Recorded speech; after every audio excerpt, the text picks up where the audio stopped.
ఇంకా మనకి లిస్ట్ వస్తుంది కదా మీకు అందరికీ ఎవరు లేరండి ఇంకెవరు లేరు. దేవస్థానం అధికారులు నిర్లక్ష్యమే, ఎందుకంటే ఒకసారి అంతమంది భక్తులు వస్తారని తెలిసి సరైన ప్రికాషన్స్ తీసుకోలేదు. నేను ప్రికాషన్స్ విషయంలో ఒక 2 days బ్యాక్ 3 days బ్యాక్ అంటే ఈ క్యూ లైన్లు మొత్తం ఆ క్యూ లైన్లు అన్నీ మేము చెక్ చేసుకోవడం జరిగింది. ఇది అన్ఫార్చునేట్ థింగ్. అక్కడ గోడ ఉంది. ఆ గోడ పిల్లర్తో కట్టాడా, సిమెంట్తో కట్టాడా, బ్రిక్తో కట్టాడా అన్నది ఎవరు కూడా మేము చూసుకోవడానికి మాకు. కానీ విషయం ఏంటవుతుందంటే అక్కడ విపరీతంగా వర్షం పడింది. మీకు తెలుసు, మీరు ఆ టైంలో ఉన్నారు. నేను కూడా వర్షంలో తడుచుకునే దర్శనం చేసుకుని వచ్చాను. నేనే కాదు, పట్టు వస్త్రాలు సమర్పించడానికి వచ్చిన రెవెన్యూ మినిస్టర్ గారు కూడా వర్షంలో తడుచుకుని వెళ్ళారు. భారీ వర్షంలో తడుచుకుని వెళ్ళాము. ఈ వర్షం నేను దర్శనం చేసుకుని బయటకు వచ్చాను. ఇలా ఇన్ఫర్మేషన్ వచ్చింది గోడ కూలిందని. 1 or 2 ఇంజురీస్ అన్నారు.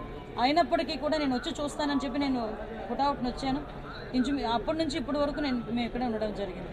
అంటే ఎక్కడ కూడా రెస్క్యూ ఆపరేషన్స్లో కానీ నిర్లక్ష్యం వహించడం కానీ ఎక్కడ కూడా మేము చేయలేదు.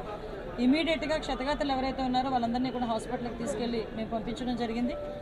మిగతా రెస్క్యూ ఆపరేషన్స్ కూడా జరుగుతున్నాయి. ప్లీజ్ మిగతా అన్ని కార్యక్రమాలు చేసుకోవాలి. అందరూ కూడా బాగున్నారండి. ఏ టైంలో కన్స్ట్రక్ట్ జరిగింది, ఏ స్కీమ్లో కన్స్ట్రక్ట్ జరిగింది, ఎవరు కాంట్రాక్టరు, ఎవరు ఇంజనీరు, ఎవరు క్వాలిటీ కంట్రోల్ ఎవరు చేశారు, ఎవ్రీథింగ్ మేము ఇందులో ఎంక్వైరీ చేసుకుంటాం. ఎందుకంటే ఇక్కడ ప్రాణాలు కోల్పోయాం.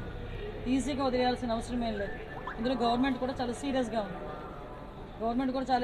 ఉంది. అన్ని కోణాల్లో నుంచి కూడా మేము విచారణ జరుపుతాం. ఎవరైతే బాధ్యులు ఉన్నారో బాధ్యులు కఠినంగా శిక్షించే ప్రక్రియ గవర్నమెంట్.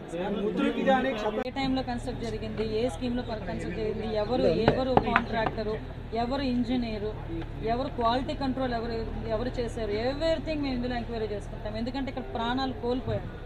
ఈజీగా వదిలేయాల్సిన అవసరం ఏం లేదు. ఇందులో గవర్నమెంట్ కూడా చాలా సీరియస్గా ఉంది. అన్ని కోణాల్లో నుంచి కూడా మేము విచారణ జరుపుతాం. ఎవరైతే బాధ్యులు ఉన్నారో బాధ్యులు కఠినంగా శిక్షించే ప్రక్రియ గవర్నమెంట్.